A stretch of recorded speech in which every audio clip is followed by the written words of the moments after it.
Alors, pour présenter le métier d'économiste, il faut commencer par présenter le déroulement d'une opération de construction.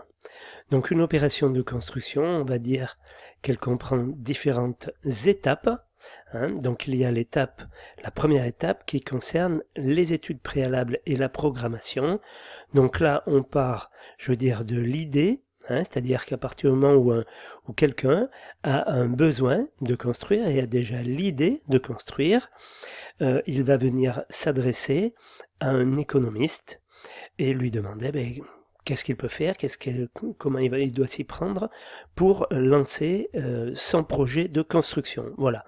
Et l'économiste va l'épauler et le guider, l'accompagner tout au long du projet, voilà, de son projet.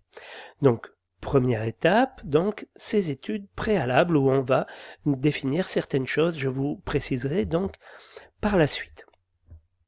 Ensuite, il y a les études et les projets, qui est la deuxième étape, puis la consultation des entreprises et la passation des marchés, la préparation du chantier, la conduite de chantier et la réception, l'exploitation de l'ouvrage, enfin. Donc, ça, ce sont les étapes. Puis il y a des phases. Donc les phases, là, ce sont les 17 phases que vous voyez de haut en bas. Voilà.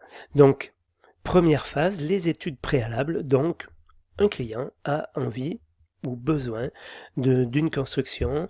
Il veut construire une école, un atelier, un EHPAD, que sais-je, un cinéma, un restaurant.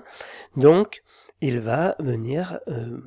il s'est renseigné auprès d'un copain qui lui a dit va voir tel économiste et il vient donc vous voir.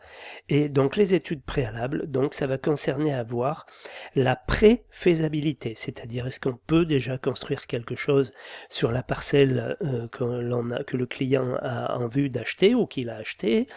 Est-ce qu'on peut construire par rapport aux règles d'urbanisme, est-ce que c'est autorisé de construire, est-ce que c'est possible, on va dire, physiquement, est-ce qu'on peut construire sur tel terrain? Est-ce qu'il n'est pas trop marécageux ou au contraire rocheux? Voilà. Donc tout ça en fait partie. Au niveau de la géolocalisation, donc quels sont les accès? Comment on fait pour arriver à cette parcelle? Est-ce qu'il y a une conduite de gaz, de l'électricité ou quoi autour? Voilà, c'est la préfaisabilité. Le programme, donc lorsqu'on a vu tout ça, donc ça c'est plutôt le maître d'ouvrage lui-même qui gère cette partie et l'économiste va lui porter assistance, pas plus.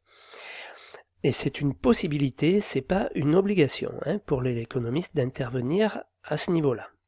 Puis il y a le programme. Le programme, c'est le cahier des charges de tout ce qui vient ici. C'est-à-dire que dans le programme, le client qui devient maître d'ouvrage, un maître d'ouvrage c'est une fonction dans le bâtiment, va donc écrire un cahier des charges dans lequel il précise comment le projet va prendre forme, c'est-à-dire est-ce que je prends un maître d'œuvre ou est-ce que je n'en prends pas? Qu'est-ce que je vais prendre comme maître d'œuvre? Puisque maître d'œuvre, c'est une équipe.